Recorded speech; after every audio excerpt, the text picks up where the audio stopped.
Hello, everybody, and welcome. I am Tosun Kilday from the National Beat Poetry Foundation.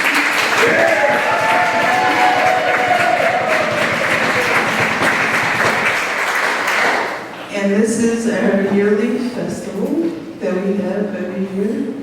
It's a 3-day festival, and this is our 8th year. And I'm very happy to have all of you here. And what I want to say is, I've never felt love like I have felt from all of you.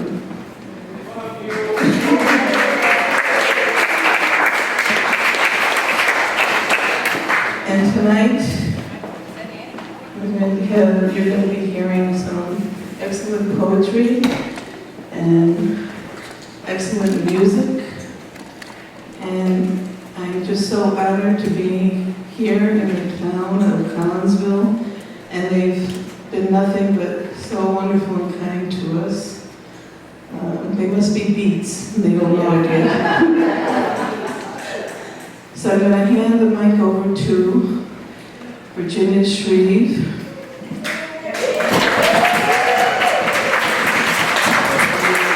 She's the host of the most. And she's going to start the program. Thank you.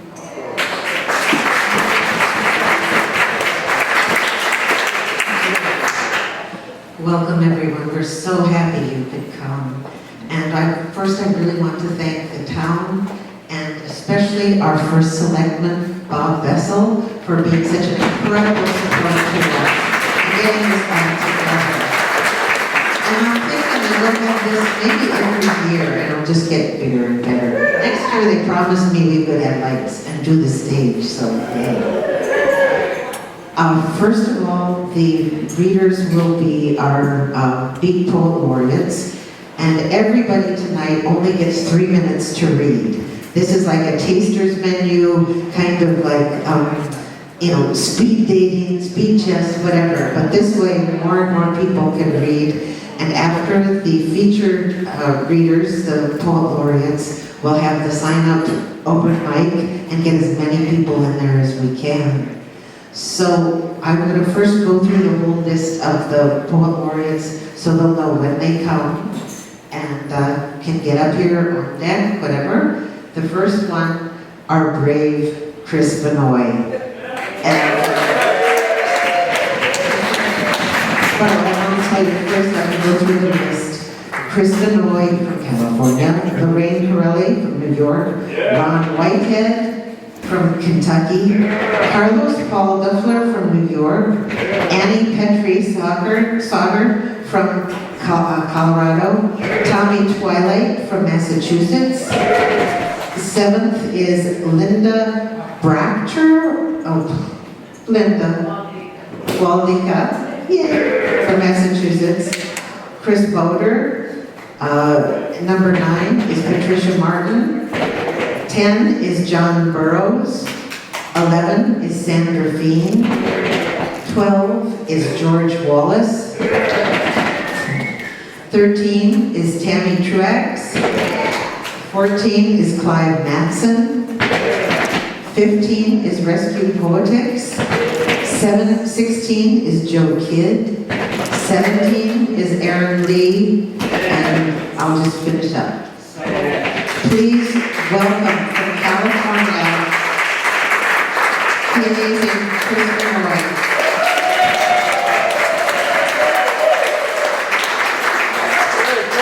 Thank you, David. Okay, I want everybody to put their hand up in the air and point to somebody in the audience. Go over and shake their hands and tell them they're glad they're here.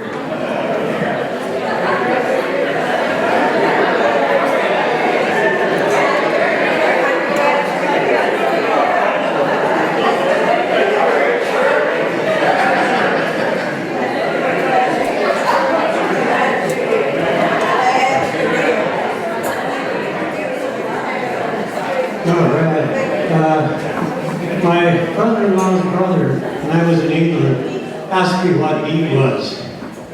And so I had to think about it for a while. This is what it is. He asked me what beat was, so I told him beat is not a what, beat is an it. It's jazz blues crying out on a night of movie stars over a city that never sleeps. It's a struggle of hard bones and empty bottles. It's dreams left sleeping by the click-clack railroad tracks and dreams waking on the beach with the taste of last night's drunk still in your mouth. It's calling out your lover's name so loud that it shakes the sky to brightness that moves the day with fierce determination. It's living present and feeling the perception that there will not be another day like this ever. It's balancing feathers and driving around the world with the stereo blasting through the interstellar air. It's blades spinning through psychedelic movements of wind, powering the lights at the end of the world. Beat is when someone takes all you have, then disappears into a fog of missing possibilities and leaves you there crying at a table set for one. Beat is when you don't care anymore that you are beat and you just lean forward and listen to the flapping of your shoes on the hot asphalt of a slow boiling summer's day.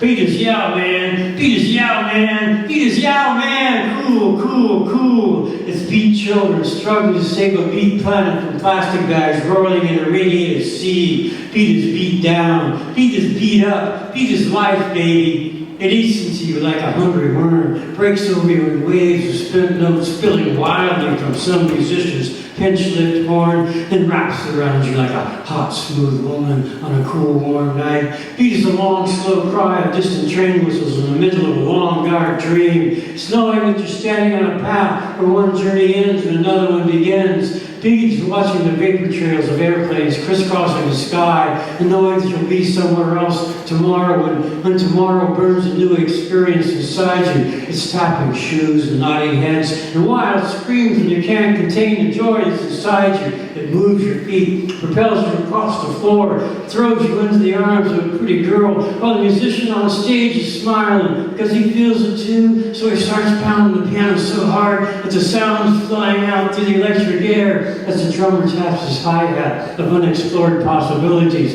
Beat is finding a rhythm in the poem. Beat is life, man. Beat is life.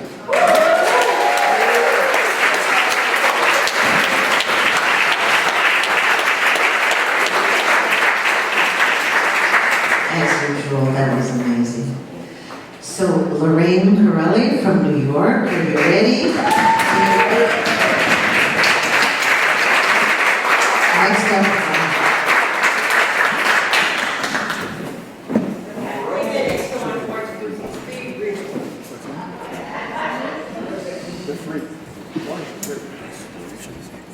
Who am I and where I come from? I was raised by a Southern geeky, hard-working, hard-loving, strong woman, a woman who strutted her sassy daily to sacrifice and make ends meet, a woman whose tongue breathed fire and painted hope, a woman whose hands were magic, taking chicken feet, neck bones, chitlins, onions, spices, bell peppers, and creative feasts, a woman whose loneliness could birth fear and dangerous scenarios, a woman whose love owned the soul of her children, a woman whose memory still has the power to ignite anger and loves forgiveness, a woman who loved her children and lift her dress shouting, ah, shit, when dancing. A woman who loved God and knew she was loved, a woman who gave collard greens, cornbread, and candy yams into stomach quilts and married smothered chicken and gravy to rice. A woman who knew lonely and at times ached for companionship and passion. A sexy, sensuous woman. A smart, common sense woman who ate books and taught her children to do the same. I come from a people whose skin was kissed by the sun and sung about by the gods. I come from clothes, lines, pens, wash tubs, homemade baked biscuits, and hope, laughter, strangling pain, go to the back of the bus, ancestral ritual, cotton plantations, raped humanity, midwives, breast milk and fight. I come from butcher knife carrying women whose knives could rip through flesh like butter caressed bread. I come from don't write no checks your ass can't cash. Don't start no shit, won't be done. Fuck with me and get live thrown on your ass women. I come from defining women by any means necessary women. Go next door, tell that miss I said, I'll give you a few dollars until check day. Paycheck gone. No, we have to sell some pussy. Not gonna let my children starve women. I come from stolen opportunity, anti-lynching, civil and human rights fighting women. I come from brave warrior women. Hashib son of Egypt, handsome gold, the Caribbean of bread. Amina of House of Land, Helena and Sabra, Bengal, Ethiopia, and Zinga of Angola, down of the trees of Congo, Makadisi of the South Pole, Ranabona, the first of Madagascar, Yah Santi Ba of Asante, Lehanda of Zimbabwe, Hattie from the family who have a belly holiday, strange food swinging from the poplar trees, women. Where I enter the beginning is part of my soul with him, William and fellow women. I come from, oh, Mary, don't you weep, and Kumbaya, come by here, women. I come from, I've been liberated all my life, picking crops from sun to sundown. Never got no rest, women. Cooking in Miss Ann's kitchen.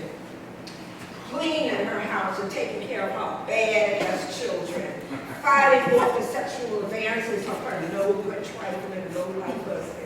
I come from confident and defiant women who gain less than a damn without anybody, much less a man's approval. Hey, Leroy! Man, I heard your woman ran off with that fine woman living down the street. You know, maybe she would have stayed had you not beat her smile from her spirit. I come from women who breaststroke, need, pain, and troubles with, baby, come back here tonight. When my children are asleep, women. I come from women who never pass judgment on another woman's need, knowing loneliness and a hungry body sometimes overruled good sense. Women still ready to whip a sister friend's ass for betrayal. I come from women who share food and watch out for each other's children. I come from, look me in the face when I'm talking to you. Who did you come to see? Me or my shit house? Why are your eyes looking all around my house? If you don't like what you see, get the fuck out, women. I come from yelling out the window, sitting on the stoop, looking through the peephole, loud talking, laughing women. I come from women and men whose love and pain birth blues, jazz, bebop, hip-hop, merengue, and salsa. It's all classical music. Who am I and where I come from? I come from ancestral women and men whose bones still cry out for justice, buried beneath murdered earth and ocean. Hello.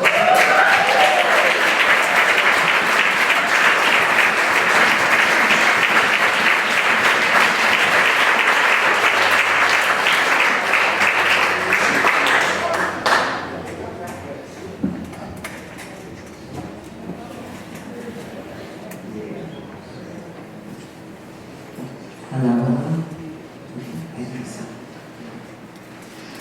Okay, next is the incomparable Ron Whitehead.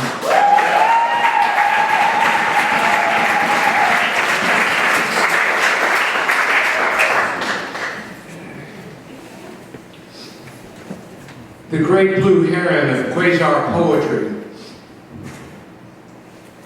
I sit alone reading on a mission, selected poems and a history of the last poets.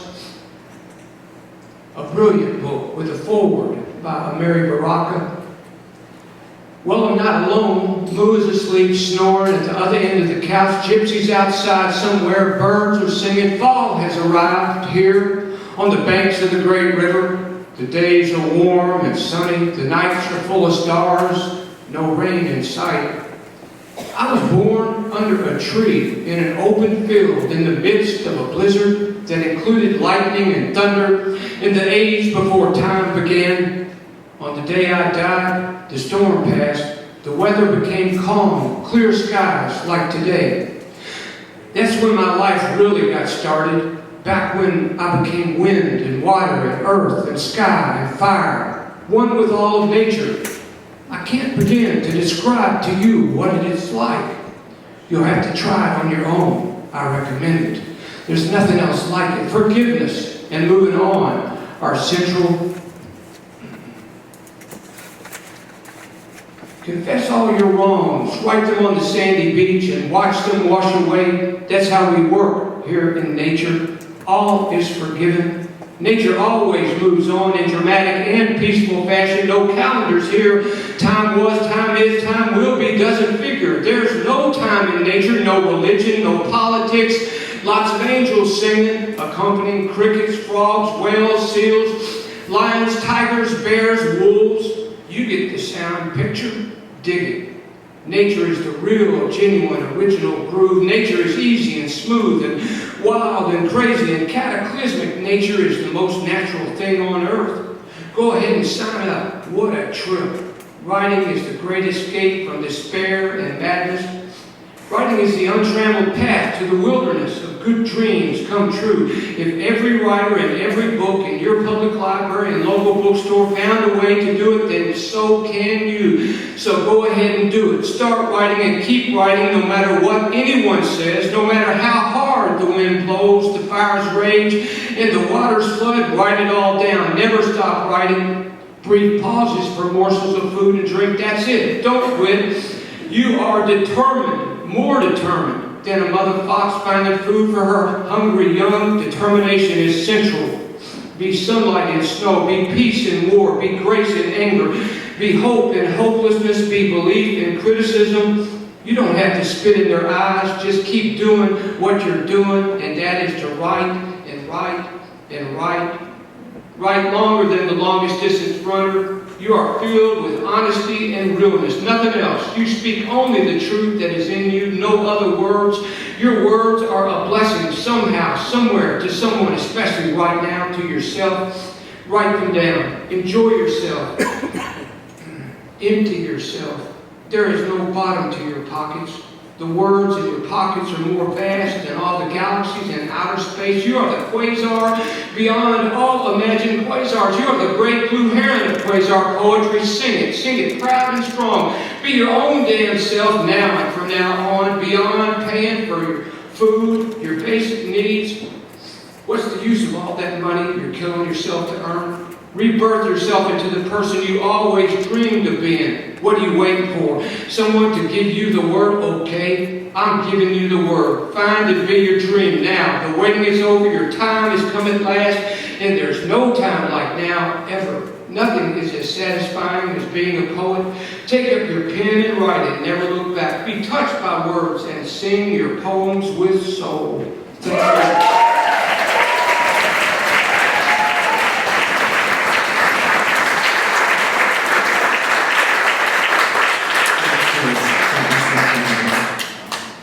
Is Carlos here?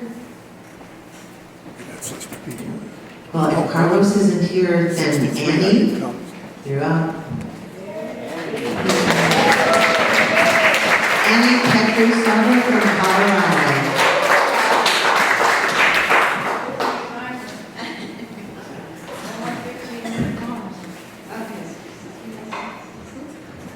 Hi everybody, good to see you all.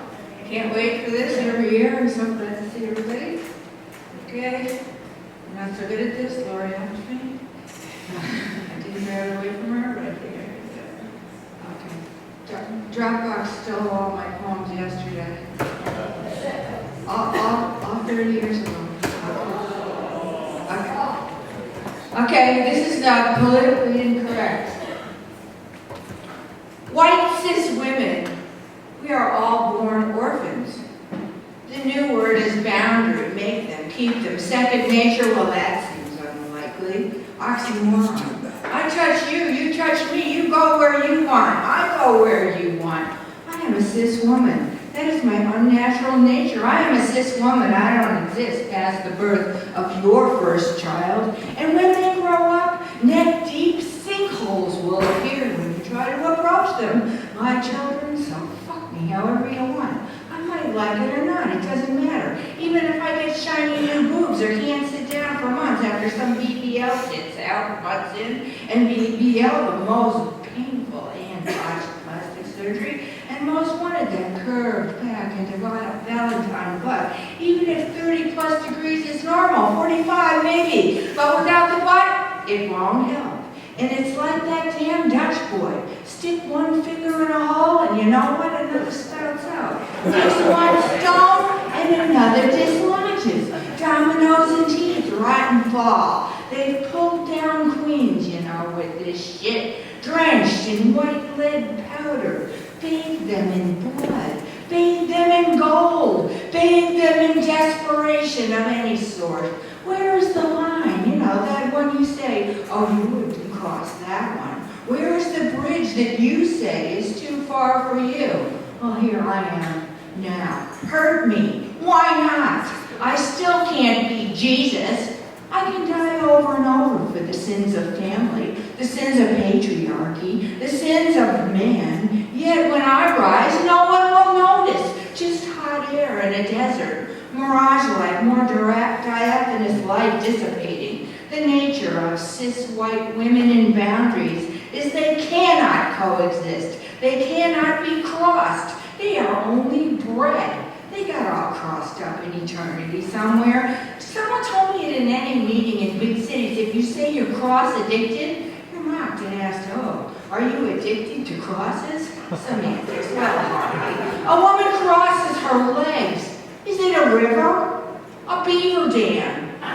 Is it a dam or an invitation? Is it an up-leg tour or a shutdown? Is she a Madonna or a whore? Squeeze tight those cables, but they still won't help you. You are still a cis woman who already popped out her baby. So come on, put that pantsuit on, because there is no war.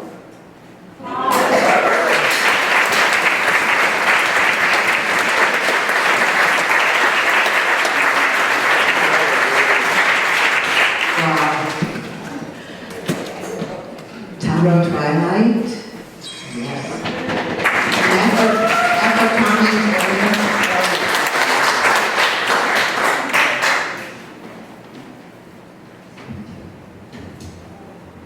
I gotta go up a little bit here. There's a great tree on the way here for me. It's on Day Street, somewhere in Granby, Connecticut. If you've seen it, you know what I'm talking about. And if you live somewhere, anywhere in this country, anywhere in the world maybe, there's a great tree somewhere near you. And you should check that great tree out and have a little conversation with it. And that's what this is here. That's what this piece is here. This is about a great tree somewhere in Northampton, Massachusetts, where I'm from. It's called Broken Arms. The great tree gave her soul up to the universe with a silent cry that echoed across the sky. No one on earth heard this. There was no ceremony, no memory, no tribute. It just was what was. The release, the letting go for a spirit long held within. After a time, months, perhaps years, the massive and mighty limbs she held aloft for so many human lifetimes fell with a crack that shattered the tranquility of the forest like a bomb. Again, there was no human witness, just silence, and the forest resumed its usual grace. Today, as I happen upon her earthly shell, I recognize the magnificence of her ruin, touch her broken arms, and contemplate the hollow of her open wound.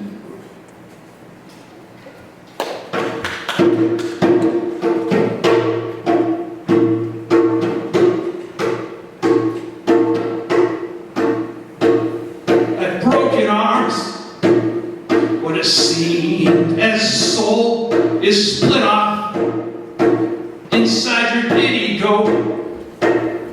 Some consciousness held up 100 years, and maybe a lot more. Long gone, before one arm falls to me, calls to me.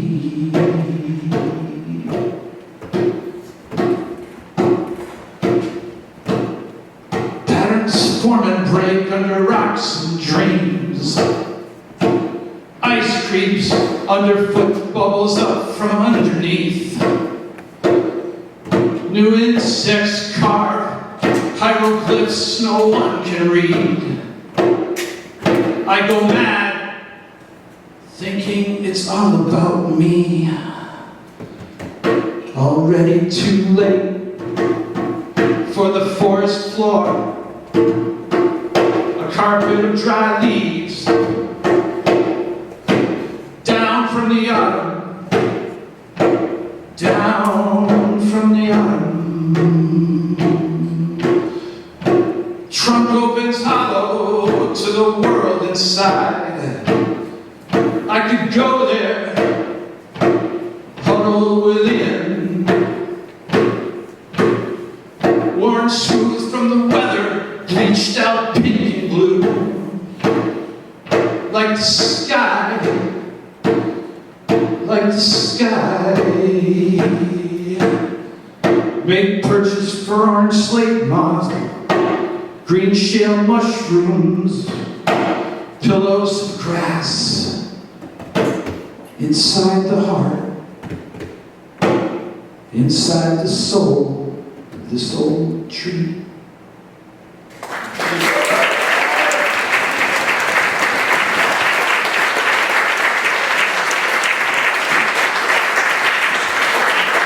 Thank you, Henri. That's great. Next is Linda Wlodyka. Is that sort of a? She is the new Geek Poet Laureate of Massachusetts.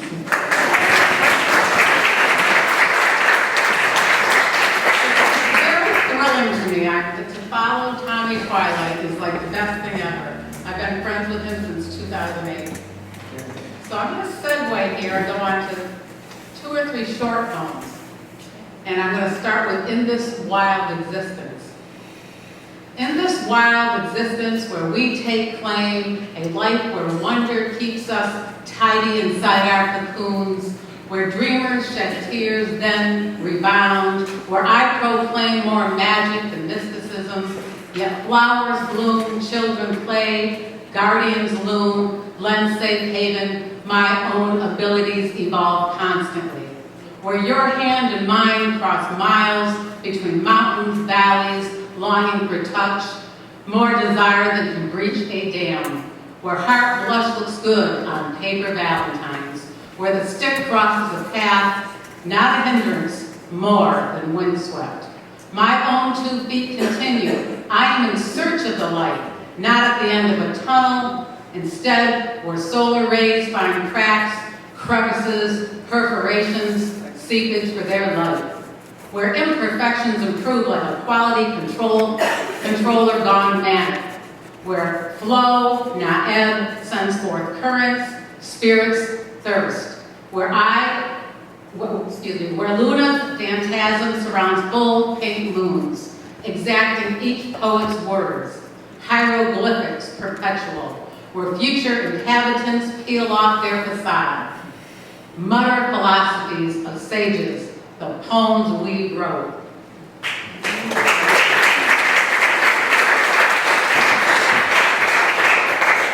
Burst wide open, not a piñata or the balloon from yesterday's party, not the bloom of a lily or a book open for the first time, not fireworks or a tower of brass bells frantically ringing, not the crescendo of an orchestra, or when a surprise party erupts from nowhere, not even a double rainbow.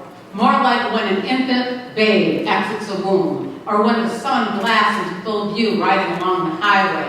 Even a wild hurricane's touchdown on land cannot compare to the pulsing of blood through the veins, the flush, the weak in the knee sensation, the heart string pull, the heart song serenade. Basking in the afterglow, euphoric, burst wide open here and now, this newfound love is not profound. It is more like your kin has walked 10,000 miles to find you.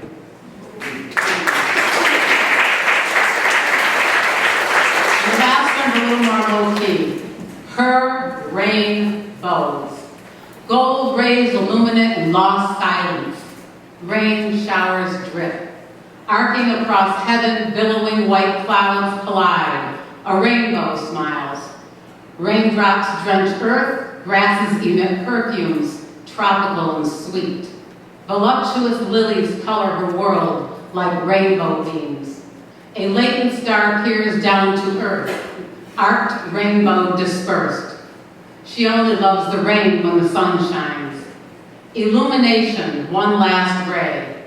Blooms drinking twilight, passing rains. Upon her flesh, reveal permanent arced rainbow stains. Thank you.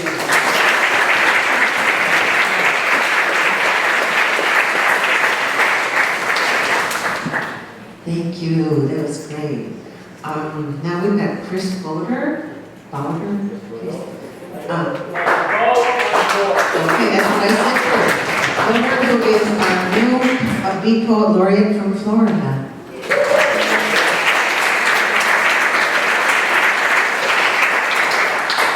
I come to you from St. Augustine, Florida, but by way of Hurlburt Elementary School, by way of New Haven University, by way of the beer-soaked parking lot of the Yale-UConn game.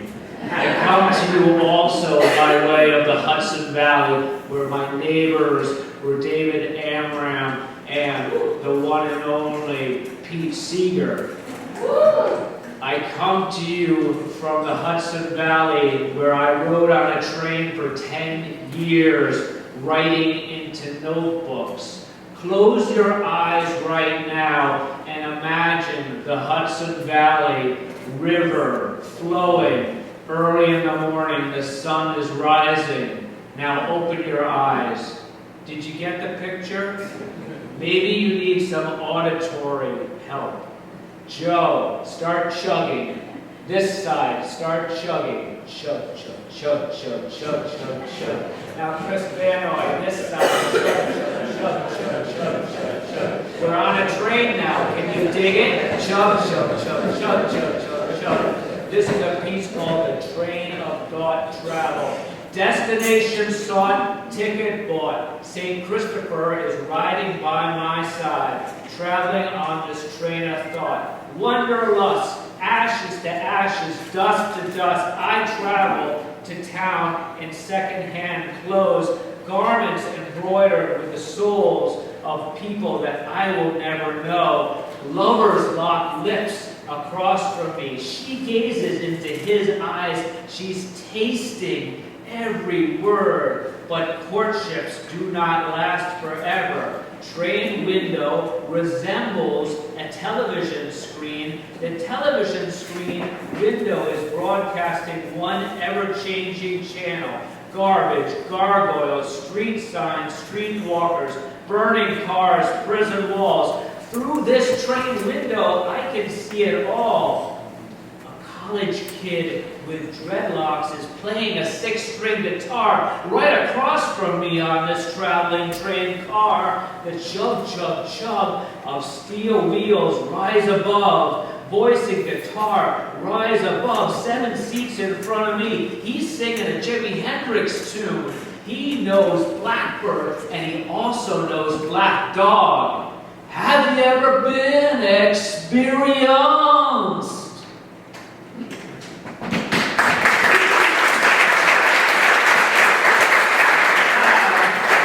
Very kind. This is actually a poem for Ron Whitehead. This is a poem for Sheila Burke, a poem for George Wallace. It's a poem for you. It's actually a poem for everyone who's in attendance tonight. So you can understand what this poem is about. Look around. look at this group of people that have assembled, okay? This is a poem. Did everyone take a good look? The gathering place. Odd fellows assembled to break bread and retread a chain letter that continues until it combusts. Writers do not live on library shelves. They unwind in the barroom, convene in coffee shops on Main Street. They hold court in cloisters of exposed brick. Evoke the therapeutic power of the pen. Speak and breathe and leave the gathering feeling better than when we first arrived. Lines on paper disappear into the vapor. Eliminate discrimination at the gathering, a place where we can be as one. Thank you, everyone.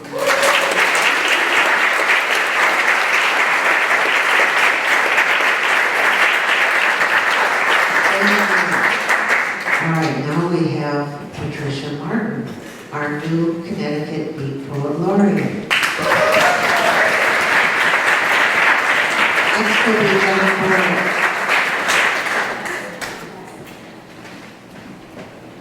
Hi everyone, I'm so thrilled and honored to be here, and this is such a wonderful gathering and a happy sharing. I have two short poems I'm going to read. The first one I wrote for a very infamous poet laureate that most of us know and love. It's because his style is just like a freight train luge of symbolism that I could never do.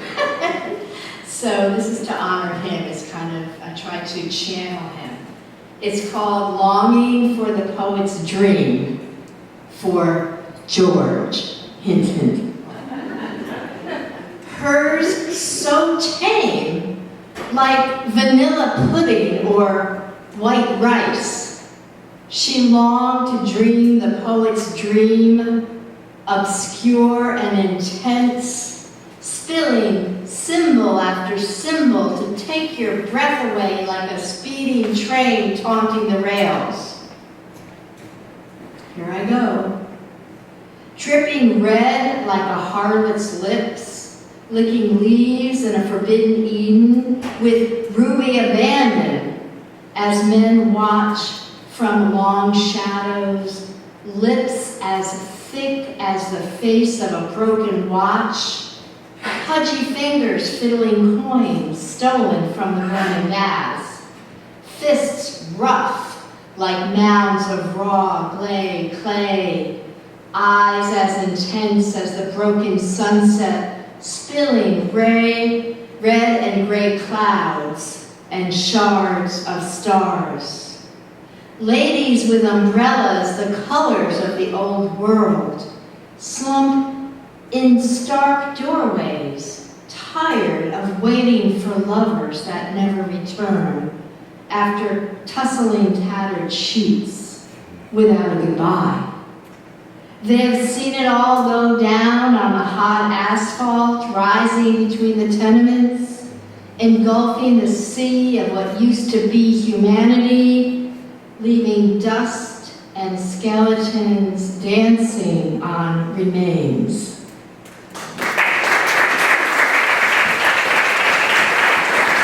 And I couldn't be in this place, in this town, without honoring, David Leff. This poem he wrote 2 months before he passed. It's called Emerald City Triptych, Cowardly Lion. Roaring its bravado, not bravery, so keep quiet courage. No shot of whiskey or ceremonial medal for valor can quell my tangled jungles of anxiety. Is my work any good? Has my daughter found true love? Do my jokes go over? Will my neuropathy leave me unable to hold a pencil? Do I need a haircut? Did I leave a good tip? Will my tomatoes ripen before the frost? Will the cancer of racism end before a warming planet is devoured by violent storms? Bewitched by encircling fears, I'm caught in a feline king of beasts fantasy, surviving on the uncertainty of lion-hearted hope, where life is as scary as death.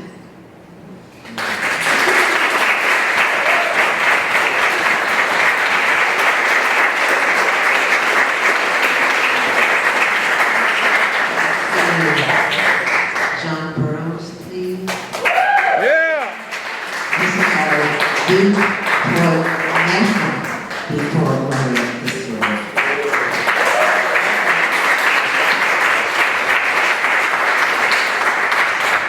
Thank you, everybody. Wow, such great poetry by everyone so far. This is entitled Hampui, which is a Quechua word. The Incan priests would chant Hampui to the gods, inviting them to come back to the place they've always belonged. The woman of blessing flies by, and lizard eye calls her goddess, as my shadow self nips at my right rear foot. And though I am skeptical of anything called supernatural, she assures me magic is afoot in the wind. Come back to the place where you've always belonged. The woman of blessing is undressing myth and history, sharing her story, speaking to me in Quechua and sometimes in Spanish, and remains near even when she appears to vanish. She could be Hungarian, Italian, African, Arabic, Hebrew too, as she transcends limitation, like you and you, if you only knew. Borders are for colonists, ingrates, and inmates, hates, not blessings. From the Incan Huacatai to your taste buds, to the Lahota's Wakantanka to your best buds, to Frank Zappa's Waka Jawaka and Bing's Mississippi Mud, the Great Spirit takes many forms, transcends definition and blood.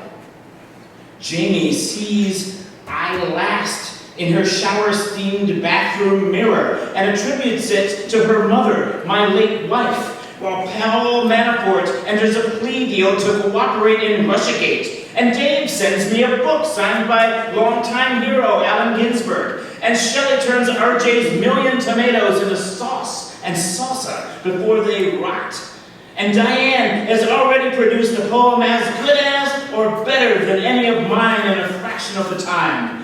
And Lita, my dog, is happy just to leave our house and accompany me to the Tradesman Tavern in Parma, Ohio, where I drink Great Lakes and continue to contemplate Kathy Joslin's Andean-inspired textiles, shamans and lizards. And she and all they, and you too, are and can be the woman of blessing, whatever your gender. Come back to the place where you've always belonged. Lizard Eye sees only I as in the steamed mirror, while the woman of blessing keeps flying by. Next, in the form of Rita Dove, her grace notes and more nestled on my attic shelves between Doherty's The Second O of Sorrow and Doyle's Sherlock Holmes Mysteries. And I pull out Rita's collected poems, read her inscription written 2 years ago today on my not yet late wife's 60th birthday, offering us every good wish. Somehow, it all continues to come together even when I feel pain.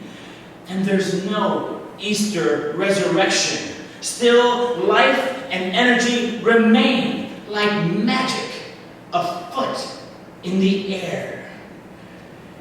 those who follow will be reimagined as light bearers with glowing entrails, with glorious potentialities. Come back to the place where you've always belonged, from the Incan Wakatai to the taste buds of the Lakota, to their Wakantanka, to your best buds, to Frank Zappa's Waka Chawaka and Bing's Mississippi Mud, Earth Time Mother, Incan Pachamama, the Great Spirit takes many forms, transcends definition and blood, and is not necessarily supernatural, though she appears to be. She is earth and wind and you and every woman of blessing you meet, and matter, and everything that matters can never be destroyed or created, no matter the venom or storm, but merely take on different forms, even when formless, borderless, because borders are for colonists, ingrates, and inmates, hates, and reprobates, unlike we, who strive instead to be great spirits, blessing each other and our world, a happy, flying woman, wind shaman, ever-present Pachamama, planet goddess, praying down goodwill upon our shadow selves, scurrying as lizards across scorched earth, thirsting for a blessing we cannot see or seize all the time, though it is already ours. Each breath we take and give, each moment we live, come back to the place you've always belonged.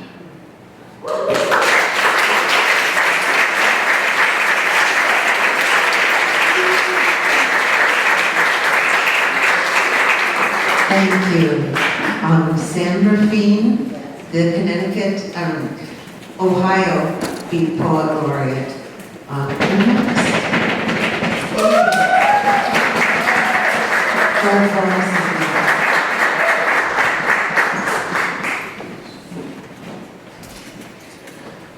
William Carlos Williams said, "I am not, I know, in a galaxy of poets, a rose, but who among the rest will deny me my place, even in this?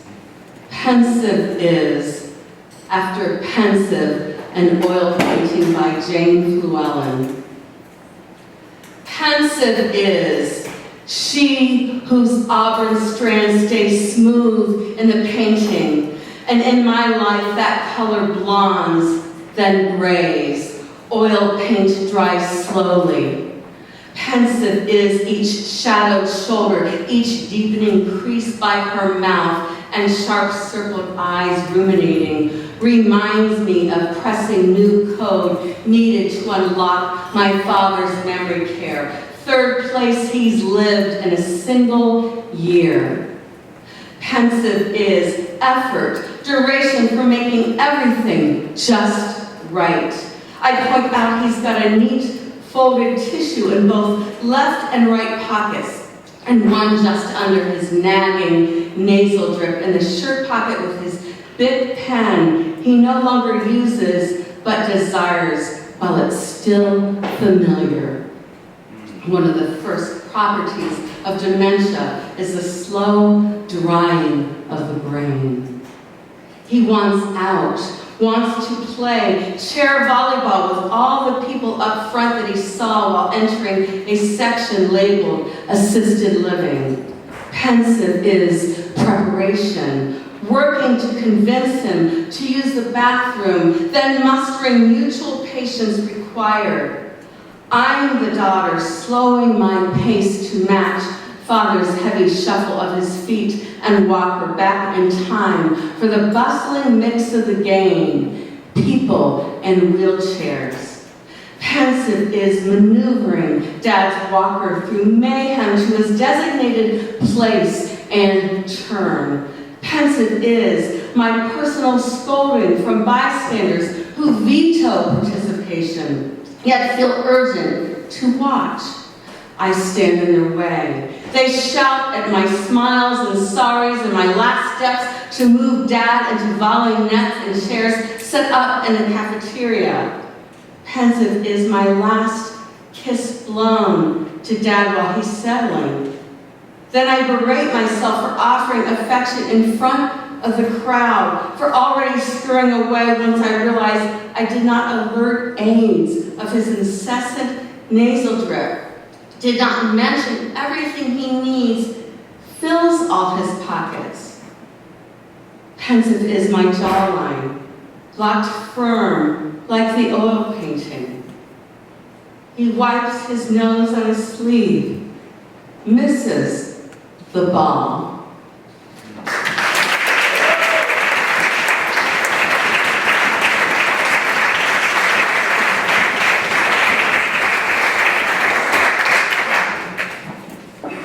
Wow, thank you.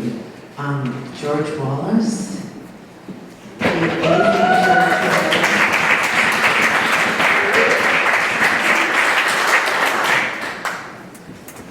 Nice little place you got here. Tommy's right about special trees. Connecticut's a state of special trees. I'm going to spend my 3 minutes talking about the Constitution Oak. Any of you who are from Connecticut probably know the story. And if not, ask somebody from Connecticut. It's really a special story. Those in the Ohio Valley know about Johnny Appleseed. There's some funny stories to tell about that too as well. But I'm just going to stick to my one poem. Get it done in 3 minutes. What amazing positive talent. Dance like the whole world's watching.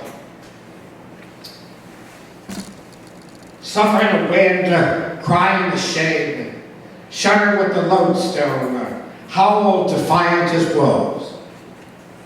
Dance like the whole world's watching. The whole world's watching. The fascist tanks are rolling, the breath of the wounded is at your neck. The government of the meek is crumbling, and the merchants of fear hold sway. Dance in your shoes, dance in your cars, dance at your steering wheel. If we can't dance, it's not our revolution. If we can't sing our barbaric yaw, there is no song. Dance like horseshoe crabs in old Walt Whitman's beard. Dance like William Blake, angel-headed at the baptismal font. Dance like a bluesman holding court in the unyielding cotton fields. Dance for the children of a failed God, for the postman, for the barber, for the thief. Dance for orphans scraping at your door, and tin pan gods and false leaders who deceive us. Dance for naked prophets raped in by the millions from the mouths of the poor. Dance for the beggar at the corner, for the free man held captive at the illegal border, and the clowns and the idiots and the pretty women and men in their empty-hearted limousines. Some folks say we should dance like nobody's looking. I say dance like the whole world's watching. Dance for lovers and losers at both ends of the leash. Dance for the freely addicted. Dance like your life hangs in the balance, because it does. For the lost and unaccounted for the rebel at the hangman's noose, for the poor man and his many reckless adventures. Dance for the revolutionary subdued by tyrants. Dance for the rich man in his chains of ambition. Dance until the music disappears. For the heartbroken, for the medicated, for the street vendor, the town crier, the boy who cried wolf. Dance for the elevator operator, the street sweeper, the invisible, and the falsely accused. Dance, poets, dance. The underestimated, the overwhelmed, the undereducated, the surrounded, and the weaver of impossible dreams. Our hearts yet to be rekindled in the cold, dark night that surrounds us. There are souls of 10, 5,000 nations yet to be liberated from their nests of shame. Thank you.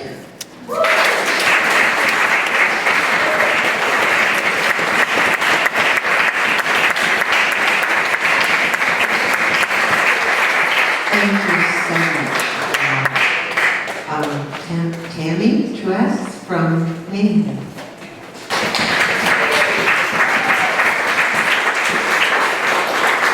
I got so distracted by Georgia, forgot I was after her. Okay. The Beats at first called themselves Beat because they felt beat. Weary, downtrodden, oh so trodden upon, broken really, busted and bruised, as in beat up. That is me. I am weary, I am beat. But not truly beat, as in never to rise up again. The Beats were all about resurrection, redemption, reclamation, riding broncos in redo rodeos, learning and growing, trying something new, and taking a walkabout in another guy's shoes. Then bopping a bit, jazzing things up, making some noise alongside the boys, to become unbeat up. And that is me too. I am beat.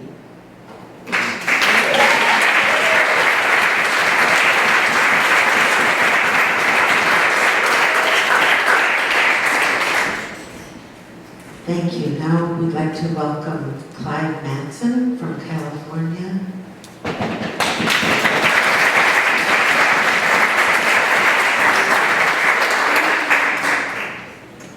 Thank you. That was perfect timing. You know where the word beat came from? So Herbert Humphrey was a thief, junkie, and writer. And he met William Burroughs at a coffee house on 42nd Street in the 40s. They became friends, and Humphrey became friends with Ginsberg too. But mostly every year, Humphrey would get arrested and would get put away in the federal hospital in Lexington, Kentucky. In 1947, Ginsberg and Burroughs met Humphrey at the Port Authority bus station on his way back from the hospital. Hey, Humphrey, good to see you. How you doing? Man, I'm beat. So about the time I heard that story, early 60s, the poetry community in New York was getting really excited about doing haiku, counting syllables and balancing man and nature and histories. I couldn't get into it. But Humphrey would come over and we had lunch together frequently, and he recited to me a poem that John Wieners had written about him the night before. It was like this: Humpty in the kitchen making a sandwich. I hate him, and he hates me. I couldn't get into that haiku stuff and counting the syllables, but that poem I could get into. So I wrote a few of them. Here's one. Every time we're together, it's the same conflict. My brain against your sneer, so screw this friendship. But I'm right. There's another one. The tail of that thought gets up as far as her tongue, and then she swallows it. She says, you talk.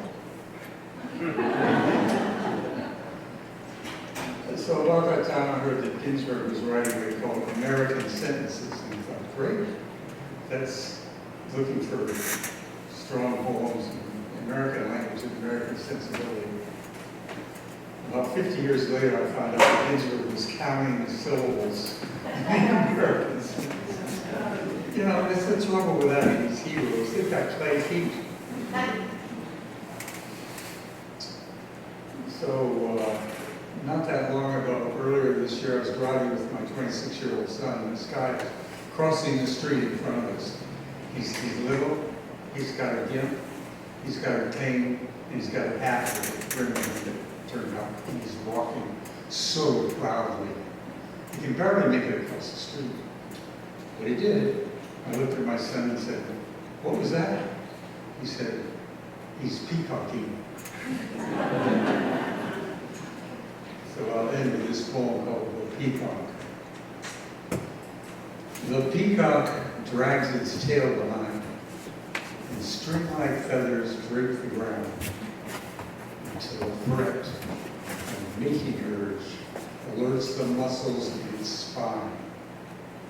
Rustle, sigh, rows of turquoise eyes arch up and out, their limbs green-brown, their cores blue-black.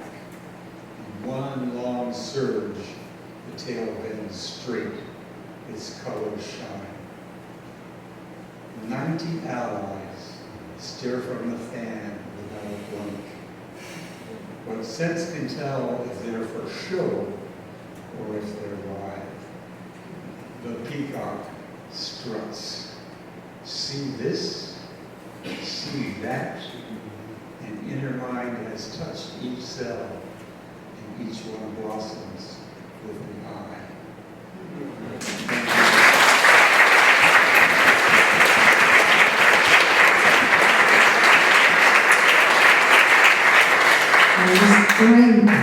And next is Rescue Poetix from New Jersey.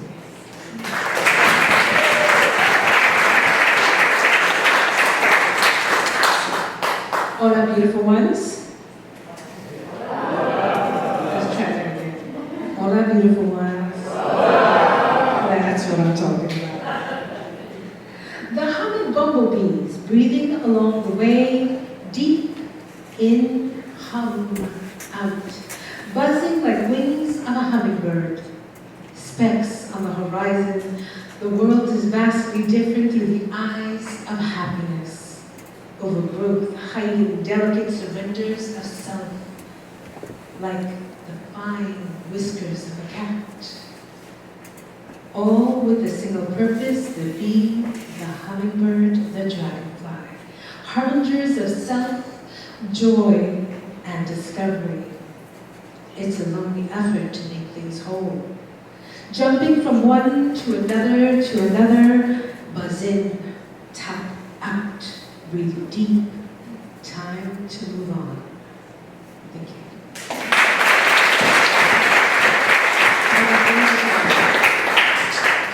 I could extol the virtues of motherhood, tell of the wondrous ability to create life, praise the struggle of raising kids as a single parent, martyr this as my greatest accomplishment.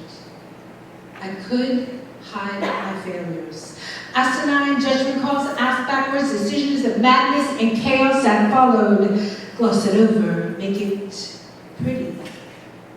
I could ignore the rage, having done so for years. Runs in fishnet stockings, worn over varicose veins. That skin. Parchment paper edges singed, it's time to cut it away, peel it back, and grow a new one. Over scars my last relationship pried open, just to watch the blood flow. The hardest thing isn't to let go. The hardest thing isn't to let go. The hardest thing isn't to let go. The hardest thing is to move on. Redefine and rediscover who I am, where I am, however and wherever that may be. Not defined by children, motherhood, work, relationships, or any other human being. At the mouth of change, I dare to look back, lying shedding, scattered like breadcrumbs on a path I no longer traveled. Maybe I like that. Today, I don't know how true that is. I do know that I have cut from me the need, the fear, the desire to return to the devil I know.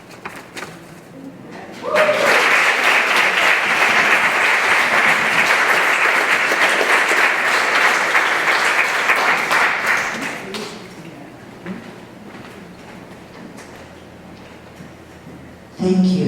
Next we have Joe Kidd.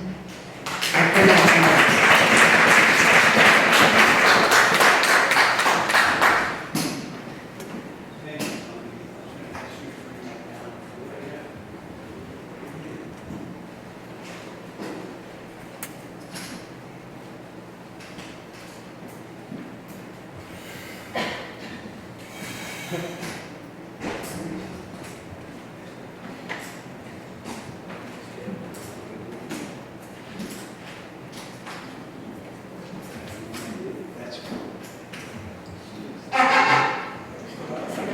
was that?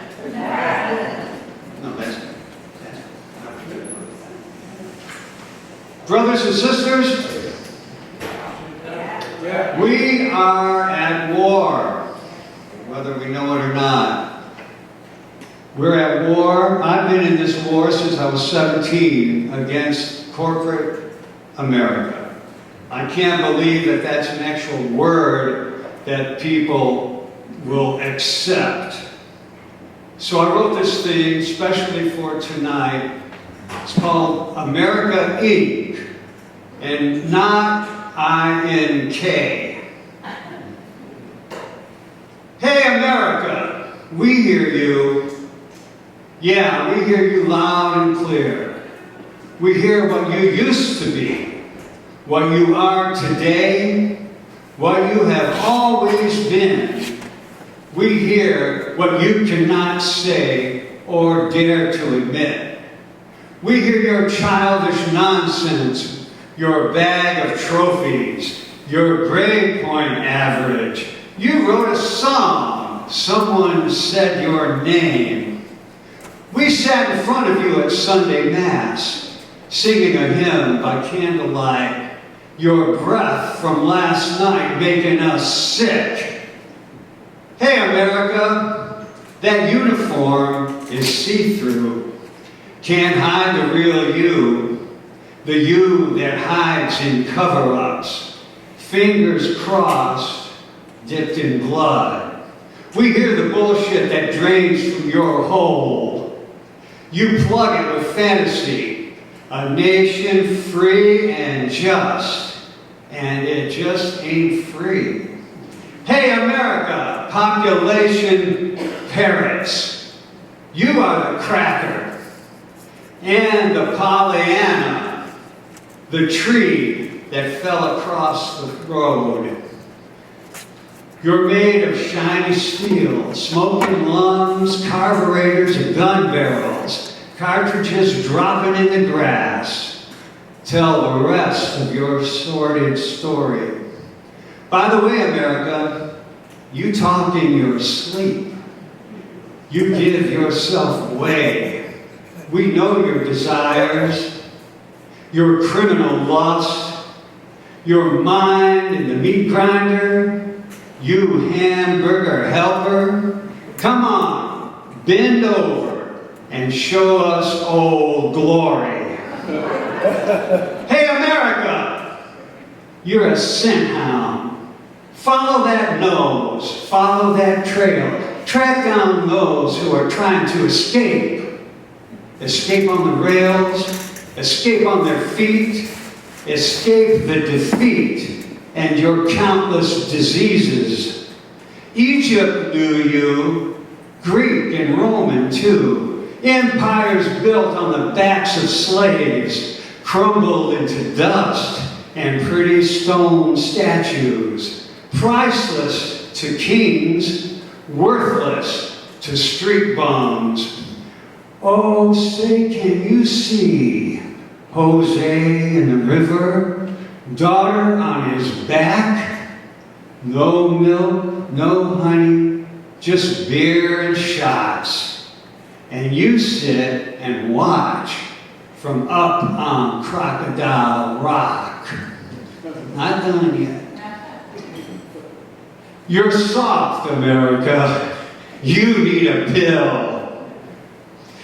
Medication, education, a little exercise. You're scared of poets, comedians, of your reflection in the water.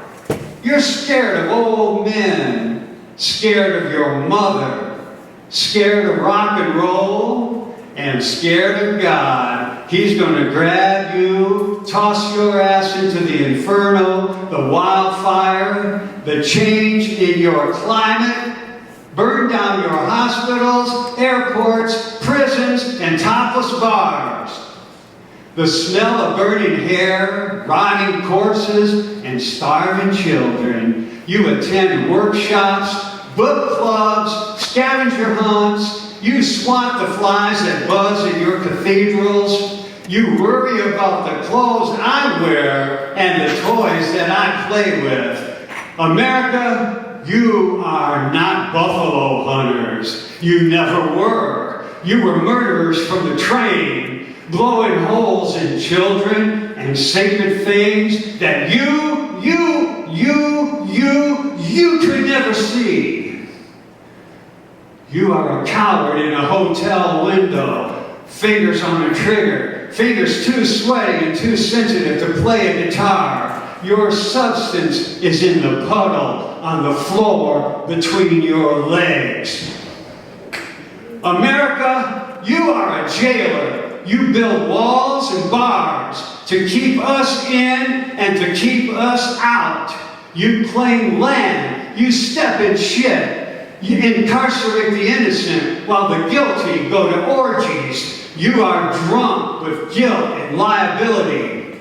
America, you are not a nation. You are a corporation. Here lies the remains of a dream that didn't come true. Common people, greed, poison, mental disorder, eyes red with anger, fear, and frustration, governed by executives, the executive branch, love to execute, lovely executioners. You are a fossil, fueled by chaos, burning to the ground, and all life with it. Create the reward, create the paper, create the plastic, make it valuable, and then steal it back. Work, work, work, America. It's what you do best. Make a living instead of a life. Sacred wasteland, choked in sulfur, ground of holes, buried bones, murderer's row, pornographic show, blood running cold, and bankrupt souls. Manufacture, market, and sell. America, Inc. has gone to hell. Sorry if I took 4 minutes instead of 3.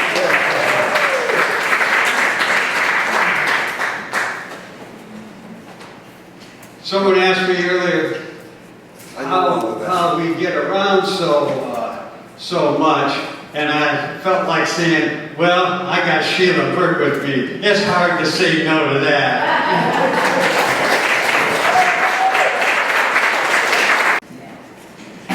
Erine Leigh from New Hampshire.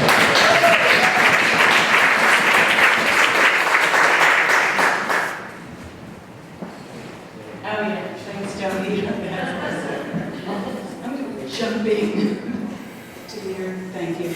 Beautiful. It's awesome. Yeah. Hello.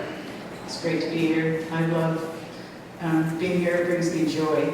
And all these words and poems are just so meaningful.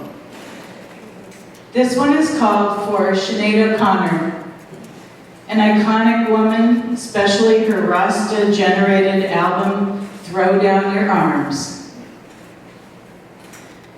In dawn's breaking, fresh born of the night, colors are clarified. White resembles ice. The violets, like veins in fragile wrists. So many greens climb over one another to be seen, some tremblingly alive, some shaded forest hues. Grass, backlit by sun, stretching sleepy arms in streaky bands on lawns. I feel fresher too.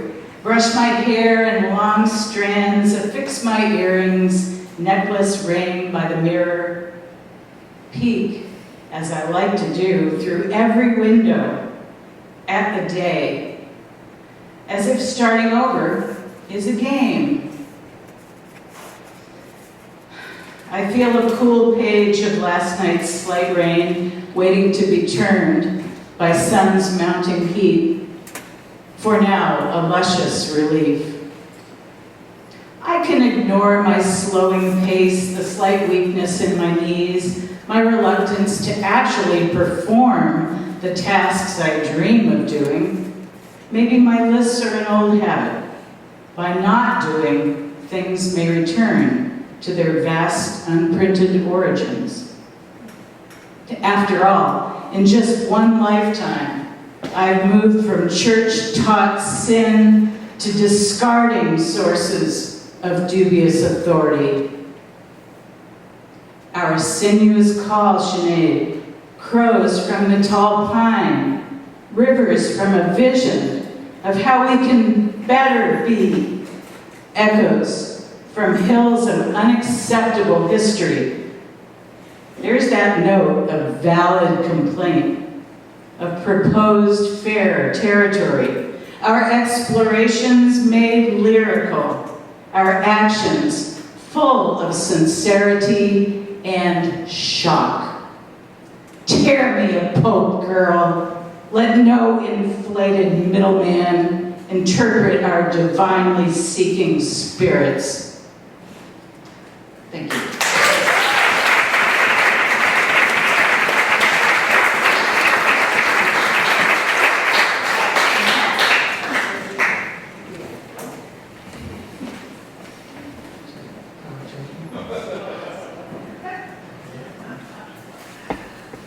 I'm going to read parts of the poem in the latest New Generation Beats. I'm going to try to make it 3 minutes. It's called Existential Side-Eye. 1. Still life at 4 in the afternoon. I am eating figs, darkly jeweled, squat little kings. The sweetness clocks on my tongue, grit on my teeth. I think of sometimes one thing, sometimes another. 2. You seldom meet old lovers on the Appalachian Trail. Decades passed and on another continent, you shared ouzo and a bed. Later, in that other country, you hoped for red wine with your baguette and some kind of a vow. 3. He asked if we had met before. In Budapest, the Romanian spoke to me in French. I spoke to him in English. We spent the afternoon mostly not understanding each other. But the Danube glittered as if remembering when waltzing was a thing. We drank bitter coffee from the sidewalk vendor with metal teeth and ignored the Russian barges. We said we'd write. 5. My mother died when I was born, they said. Sometimes I think she refused to go. Why else would I buy blue eyeshadow? Why else would I wear it? 6. Butterfly gods. How many butterflies did it take to sink the Titanic? Far fewer, I think, to sink us. A twitch of dragonfly gossamer, perhaps. The terrible responsibility of movement. 7. Moonlight pours a lap of pearls, albino silk, spilled moon milk awaiting the raspy tongues of spectral cats. 8. Sisyphus of the lovelorn. Over and over and over again, like a wheel, like a wheel, like a wheel, it always turns out the same. Our razored breath, our hearts like careful fists. 9. People used to talk behind their hands. Now they are as likely to carve their words in your flesh. A cat walks into the room like curling paint. 10. As in oceanography, memory. The tides come in, bringing the pretty and the dead. The tides go out, taking some of what they brought, some they did not. 11. Just so you know, I have never been a good swimmer, But on the other hand, I am very, very hard to drown.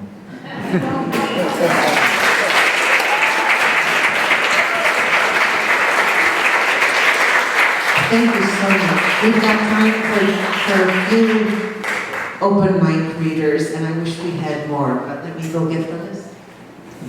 Here.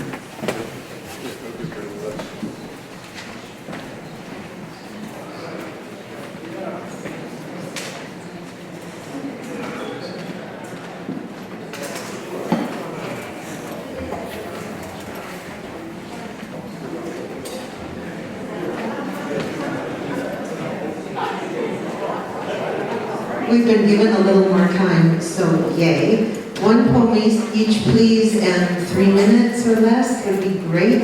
Number 1, Sheila Burke. And next is David Henry.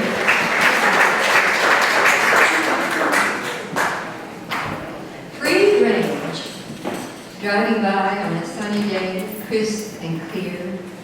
Right there's my blood doctor, she said. The sign above the door read, Cancer Institute. No one said a word. A flood of memories through the years. The old cemetery on the side of the hill, worn down churches and tattered houses, holding hands as little girls. So proud in my yellow chiffon, sister wore white lace.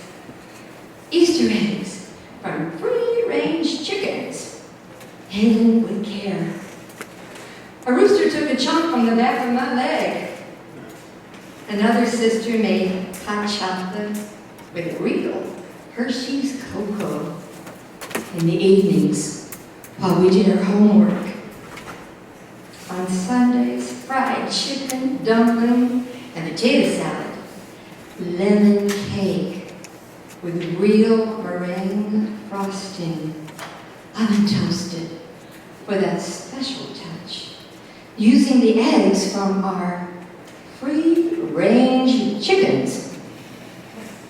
Richly blessed, and we knew it.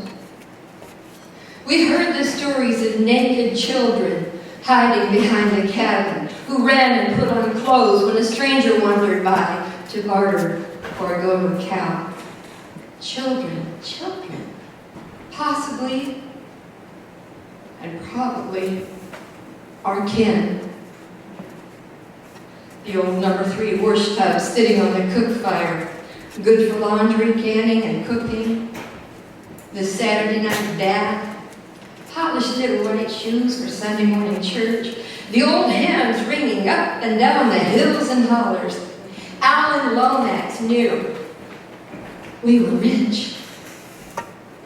Moonshine, folks disappearing in the mountain crevasses, trails not to venture, trails to take, and trails to blaze. A path to forge, and some to forgive. Free range people.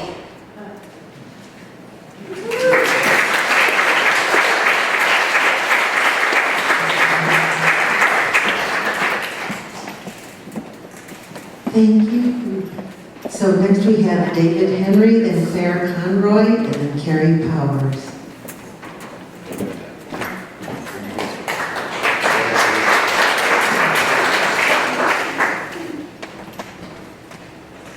We rotate into the night. Our eyes see the stars' entities as bright specks in the deep dark in between void of light. We see the eye-reaching star rays with direct tunnel vision. Inline light is what we pleasure to see. The visible luster dots are tiny portions of the whole spherical radiance. Illuminating omnidirectional emitted starlight is not seeable edgewise, sideways, or skewed from any angle. The majority of the bursting emanation is invisible to us. Radiant, it spreads out into the vacuum, shining undetectable. We peer through the light as if it is not there. Using the mind's picturing function, three-dimensional star globes inundate the spaces. The heaven is lit with lights of starlight, luminously filling the darkness, showing a space enlightened.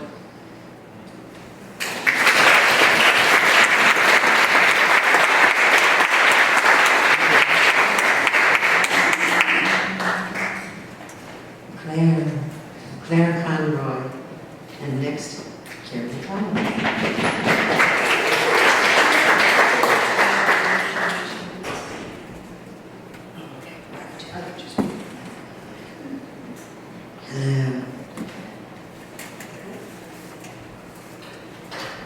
Beat Sestina for a stone.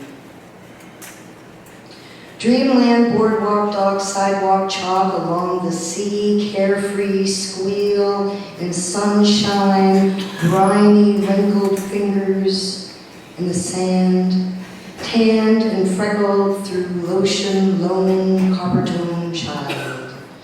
Wild ocean, wind-blown, feathery-flown girl seeking a rock. Requires to be shown, desires earth bone unknown, mere stone, touch, hold, steal, aspire, a thought or notion to feel. Dreamland, boardwalk, dock, sidewalk, reach the beach to feel. Wonder of the swirling potion, churning, roaring emotion of sea. Tanned and freckled, tanned and freckled on the edge of this shore, gripping a stone, flat and long, ideal for skipping, found on the ground in the sand. Aspire, flight, hand, whipping, soaring, dripping, airborne rock, slipping through lonely, beguiled fingers of the copper-toned child. Dreamland, boardwalk, dock, sidewalk, smiles a plea at the wild child. Play more, explore, command the albacore to kneel and feel. Dipping waves reveal hiding in seaweed debris the rock. Among softened glass, mild seashells exiled from the sea, within the enchanted zone where water kisses sand, the tanned little hand reached to the beach for the stone. Dreamland, boardwalk, dock, sidewalk, gawks at the smooth stone, along the tanned and freckled copper-toned child. Dipping the pebble into the ocean to rinse the sand, worn, aged surface, expired motion gives the gift of feel. An offering demands attentions from the throne of the sea, shine of stone, bone of earth, pebble of promise, a rock. Dreamland, boardwalk, dock, sidewalk rejoices for the rock, the one those happy hands chose for one's own stone. Pocketed and loved throughout a day at the sea by this wild, tanned and freckled copper-toned child, admired in the sun's gaze, adored for the feel, wishes rubbed in secret and abandoned in the sand. Dreamland, boardwalk, dock, sidewalk frames these scenes in sand, where our sun-blocked moments can be kept with a lonely rock and a peanut butter and jelly sandwich kind of feel, can be held in your salt-stained memories like a stone, where a pebble was placed by a copper-toned child. In a collection away from its mothering sea. The pebble would never again see or feel the sand, but the sea saw this favorite day of this rock and for 1,000 years, the stone thanked the copper-toned child. Thank you.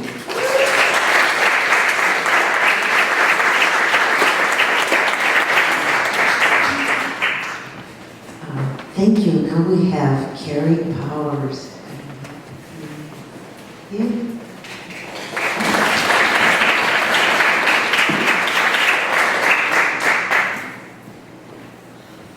Hi everyone. Thank you for your provocative and beautiful words. This is called Over the Moon. I'll dream my way to a galaxy town where the sun and her baby stars wave from the tower of the sky, and the three sisters of Orion harmonize the night, with lullabies for sleeping under a velvet blanket sewn from constellations, where silver threads bind all that sparkles, and peace and light rule over the moon.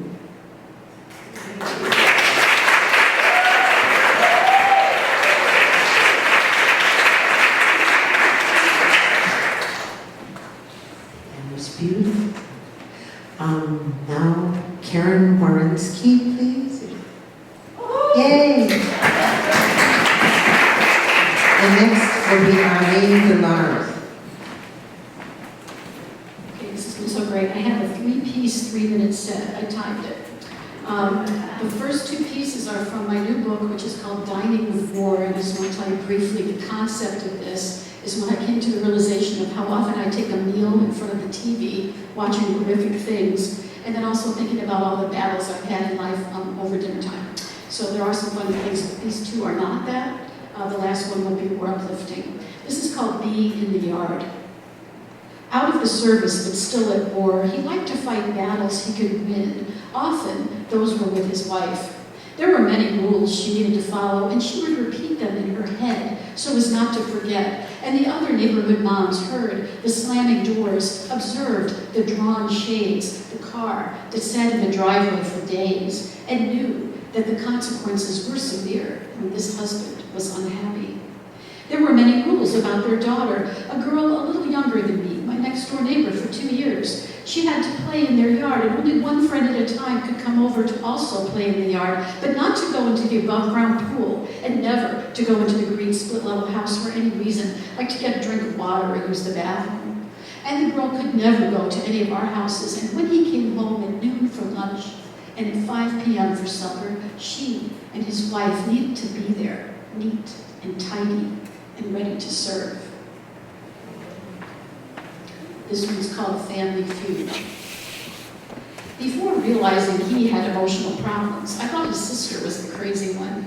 We'd visit his mother on weekends. Sometimes after supper, his mother and sister would get into it. This feud started years before between these 2 women who couldn't make peace with Eileen's wild teenage past, his mother resentfully raising 2 grandbabies, Eileen angry that all her running only led back to that little house. One night, someone called the cops. The screaming was so loud. When the police arrived, I took the children into the bedroom. Eileen's elfin, pretty girl and her sweet, funny boy. I closed the door, held them close, and the girl looked up into my face with her chocolate cookie eyes, patted my arm and said, "Don't worry, they do this all the time." Okay, those are 2 hard-hitting ones. Don't mean to bring you down. And then this is called Nothing Left. Signed the petitions, went to the meetings, sent the voter cards, money, encouraging words, held hands at the rallies, raised signs, raised hell, called the congressmen, the representatives, the mayor, selectmen, asked them to protect our land, our water, our animals, wrote the letters, made the posts, read the books, watched the documentaries, attended the hearings. Not much is moving. Guess all that's left is to be a shaman. Put my power into kindness. Be helpful, soft. Speak my heart-won, hard-won truth. Hold it out like an ageless apple. Put on a purple shirt, some quiet shoes. Sit around a fire, sending smoky messages to the stars. Release my wishes into the vast deep of space and wait for from ancient answer. Thank you.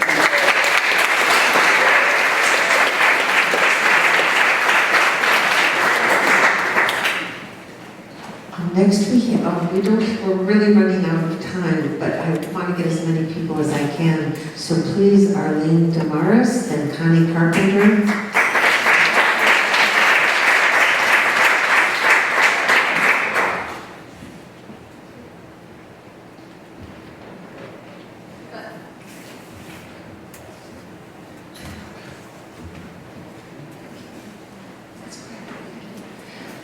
Seniors find love. I send you the video of goats eating a wheelbarrow, tomatoes, weird eyes half closed in ecstasy, jaws popping the red skins, pulp running into their beards. You say it reminds you of your last date, the one who smelled old. How it would be hard to love the speckled folds of his neck, the sad sack of his scrotum, as you imagined it softly tapping your thigh when you fucked. Dinner out in a nice place, and he ordered something with tomatoes. Told you about his loneliness between bites and wayward feet beneath the table. Any wife long gone who could keep his manners in check. Oh, friend, call the man back. Never mind his red-stained shirt, the tremor in his hand inching toward yours. The mountains have been falling down for years. Ancient waves are beating the same shore senseless, morning and night. And all the stars we see are dead. You and I are marching into the void, and who knows what form we'll take in the resurrection. Solid, liquid, gas, goat. Nothing is promised. Your date may hardly remember what desire looks like without the right glasses. He may call you by his dead wife's name and step on your feet when you dance. But doesn't everything hurt?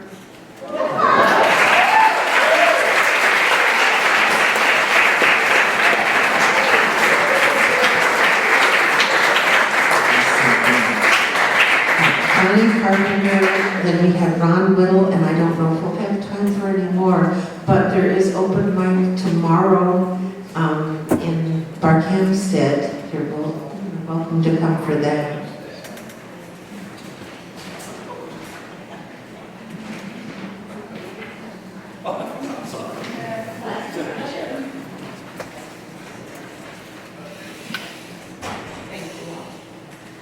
This is called Forgery.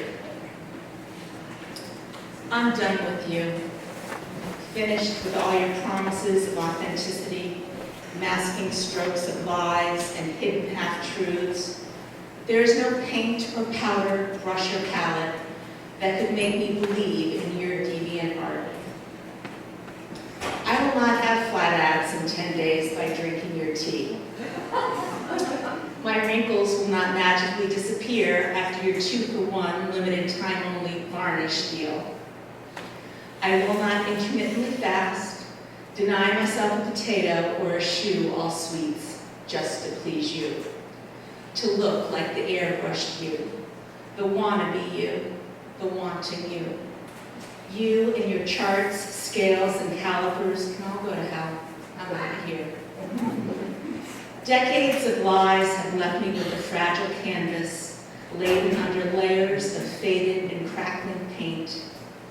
Self-esteem that needs to be resurfaced, pumped up, not put down. Before it's too late, I choose to embrace the umber tones of wise womanhood. I am finally at a place where I can see I am the work of art.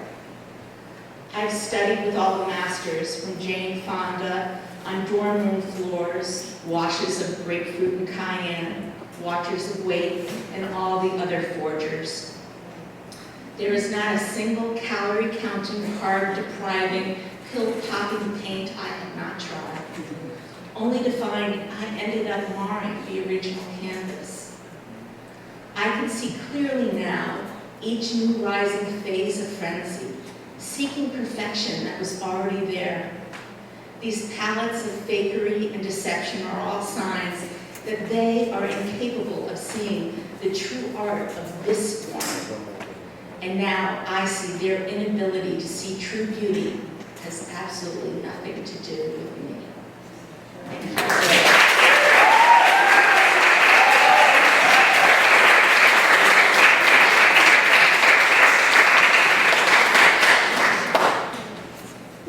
Ron, come on.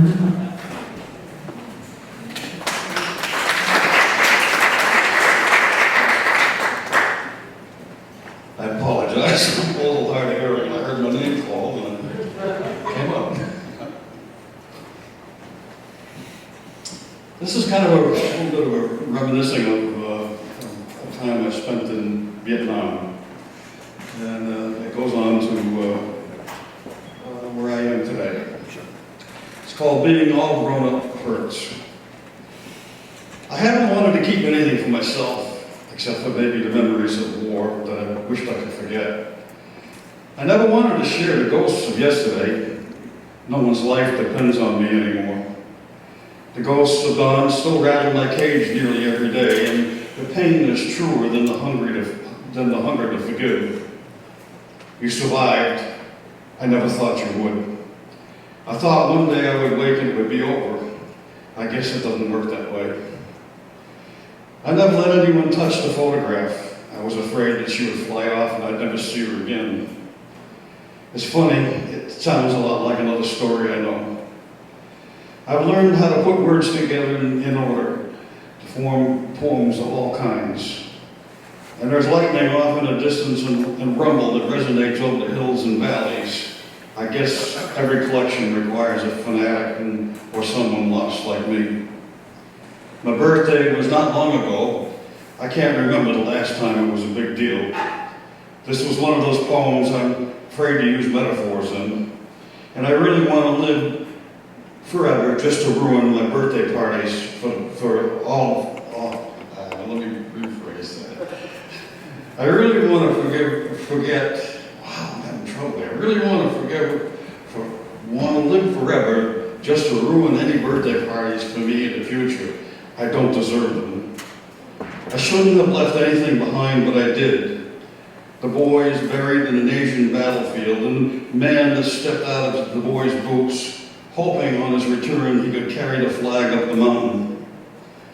The voice went silent, and I never made it to the top.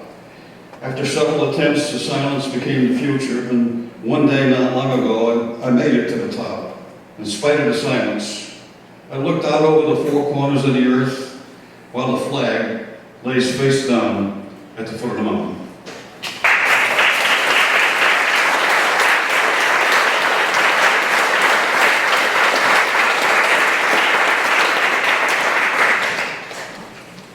Do we have time for two more short ones or not? No, we're all done. No, yeah. No. We have time for two more. Okay, Pamela Vitali?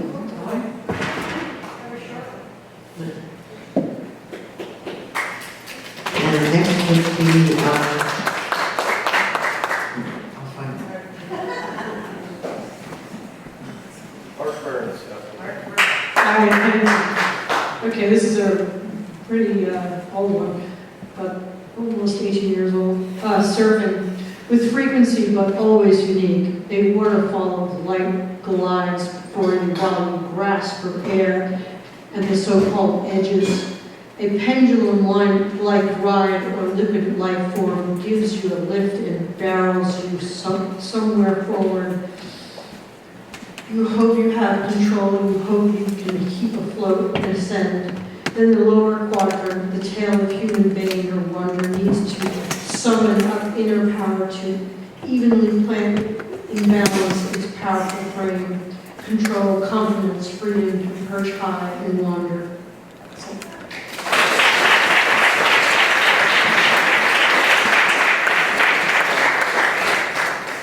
Mark Burns, please.